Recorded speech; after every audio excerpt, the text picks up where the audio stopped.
Hello and welcome. Well, today we're discovering Ireland's newest brand, Kaliedy.com. What is it? Well, Kaliedy is Ireland's newest online nursery and toy website with an extensive range of products, both recognised, trusted brands and their own brand of eco-conscious products sourced and tested by parents to meet the needs of the modern Irish family. Kaliedy.com is the exclusive stockist of Early Learning Centre toys in Ireland and aspires to deliver the best customer service, experience and advice in the market. A new modern brand calls for a diverse mix of parents, and that's exactly what we've rounded up for you today. Stay with us as we officially begin the Kaliedy journey with their stories, the tips, the highs and the lows that ultimately make the parenting journey the hardest gig in the world, but also the most rewarding.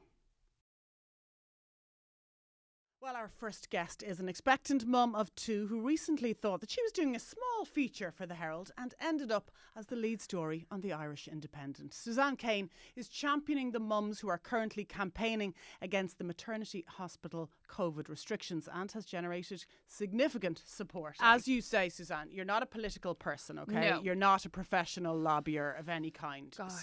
This is a classic example of something being a passion project, something that is very genuine and organic and authentic, and you spoke about it from the heart. Yeah. Melanie Finn could identify with that. Absolutely. And it drove the news the next day. So tell us ultimately, what's your problem with the current restrictions? So it's the fact that there's no choice allowed. We speak a lot about choice in this country, and especially for women, we talk about choice, which is really, really an interesting conversation that we need to continue to have at all times.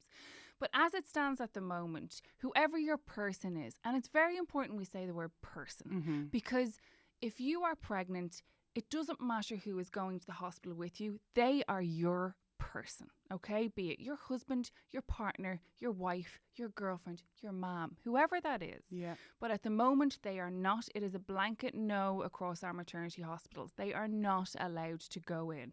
And look, we've spoken about it before. When we talk about babies and pregnancy, we always talk about the amazing, wonderful moment of that baby coming into the world. But you and I and so many mums across the country, and expectant mum knows, that is not always the story. And there is a lot of very different stories out there for women. I know for me personally, I had a miscarriage last December. And I had gone in for an early scan on my own and everything, the heartbeat was there, everything was great. And I know my gynae obstetrician really well. And she had said, look, let's come back in 2 weeks, let's just to be sure. And back to EPU I went. And I remember sitting in EPU, which is the early pregnancy unit in the Coombe.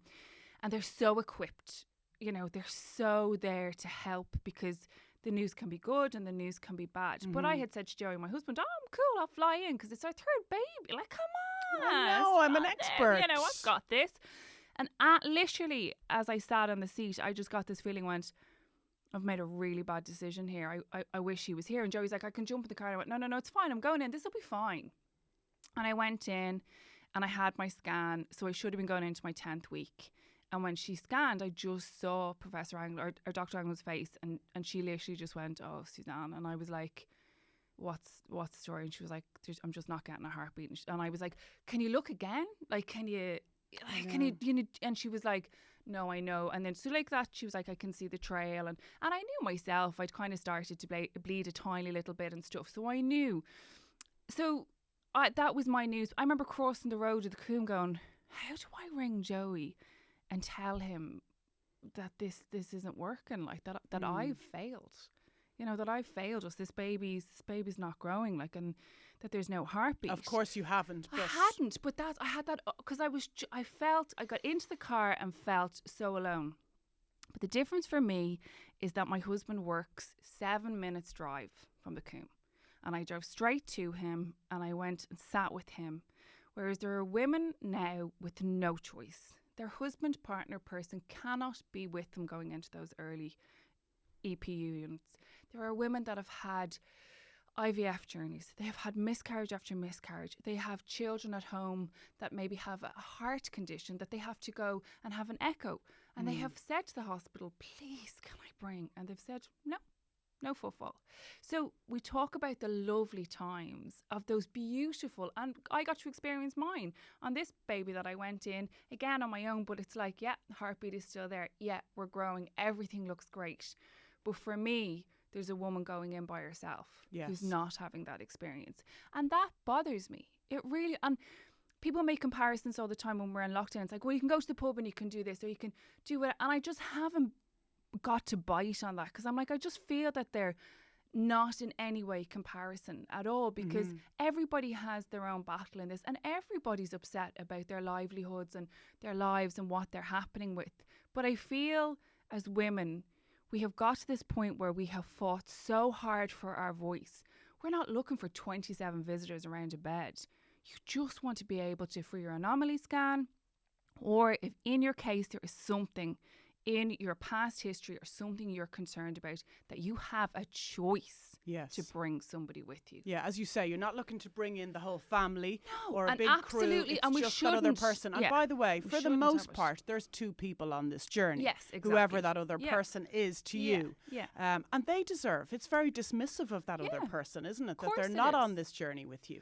Especially if it's going to be tough news, sad news, tragic news in some cases. Yeah, and you're on your own. And this is the thing. And to say as well, like, my family members work in maternity care, and I have nothing but respect for our midwives, our consultants, our obstetricians, the masters of these maternity hospitals across the country, because it is a hard job, you know, and looking after women. They look after us so incredibly well. And when you've been in that labour suite with your midwife, she is, or he is, your best pal, you know. And for me, you know, my obstetrician, I would literally trust her with my life. But it's not directive from them. It's directive from above, and then a lack of directive from it's also higher. Not consistent from hospital to hospital. But there's no but guideline. The guideline ultimately says when you go into active labour, that's when they can join you. Is that correct? So when you're in your labour suite, now I can only go by the Coombe, because that's my hospital in Dublin. So when we go into our labour suite, into your room, because you're in your room, your person can be with you, and they'll stay with you through your labour. You will then say goodbye, and they will go home, and then for the remaining time that you're in hospital, they have an hour and a half to come in and visit every day. Yeah. Now, even in that, thinking of if mum wants to go and have a shower, who does she leave baby with? Or he gives you that hour. What if you've multiple births? What if you've 2 little babies or 3 little babies? But also, as someone who's given birth to 3 babies myself, the anxious time is not the active labour. It's the build up to it. Oh, yeah. And we talked about this on Ireland AM. I was going in for an appointment, and there was a woman, and I still can't get over her, because I'm terrified I will be her. She was standing in the Coombe with her husband or partner, and she was holding him, and he was saying to her, look at me, I'm here, I have you, I promise you, the minute they let me in, I will be with you. Do you understand? And she's like, please don't leave me, please don't leave me, please don't leave me. Because maybe it was her first year. I don't know what her story was. It's so scary. But regardless of whether it's your first or your 10th, it's so scary. I don't know what her journey was. But walking through the doors of a hospital by yourself, to check in by yourself, to go to, you know, to go through admissions by yourself. Assessment is a tiny room in the Coombe. And you can understand why they don't want. And also women are being examined. Do you know? Yeah. It's a flashlight situation. Yeah. You know? It really is. I'm glad we can laugh in the midst of the frustration of it all. They bring a flashlight. Because I remember that. I was like, sorry, excuse me, where are you going with that high voltage bulb? And she was like, over to you. And I was like, do you not have anything that's more medical? And she's like, no, this is what works now. Let's have a look where we're at. But, you know, so that you can understand that they want to maybe keep just for women and for your flashlight bits. But that bit you can understand. But it's the separation, and it's the run up to the separation. And I know for me, as a woman who's due a baby in December, we if you're to listen to what we're being told, we could be in the middle of a peak pandemic again. Yes. Okay, a round of quick fire questions before we let you go off the hook this morning. The best advice you've ever received on parenting. This can be funny, silly, real, whatever you like. Is there something that you kind of stand by? Yeah, just paddle your own canoe. Okay. Stop comparing yourself. Yeah. Oisin, who is now nearly 6, I've never felt like more of a failure in my entire life. I felt a failure at his birth. I felt a failure when he was born. Why? Because I was told about all this magic and this bonding and none of it happened for me. I brought him home and told my husband we'd made an awful mistake, but the coombe don't do returns. I found it so incredibly difficult. I bottle fed him. I was told I should have never bottle fed him, that I had done him a terrible disservice by not breastfeeding him. I just literally, I felt like the worst failure ever with Oisín. And then somebody had said to me, you just need to just paddle your own canoe. When I was going to have Hannah, they were like, just look after yourself. And like I always say, I didn't have postnatal depression. I didn't have what they call those baby blues, because they sound kind of attractive. I was somewhere in a navy section, do you know. I wasn't fully postnatal, but I wasn't blue that I was a bit like, oh, it's kind of nice, do you know. I was in this navy patch for a while.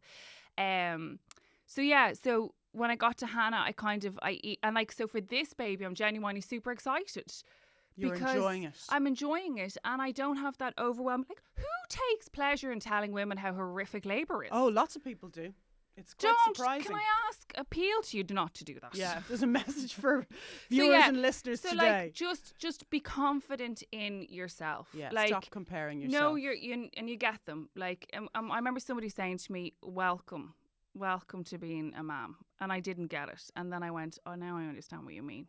It's like you're a mom and you'll get that feeling about your own child. Yeah. When there's something is happening with them, you go, I need to step in. So so just paddle your own canoe and look after yourself. Suzanne, you've been the first guest on the Kaliedy journey today. Oh, amazing. And you've brought honesty and humour and everything in between. So thank you very much for joining us. Thanks for having me. Suzanne Kane.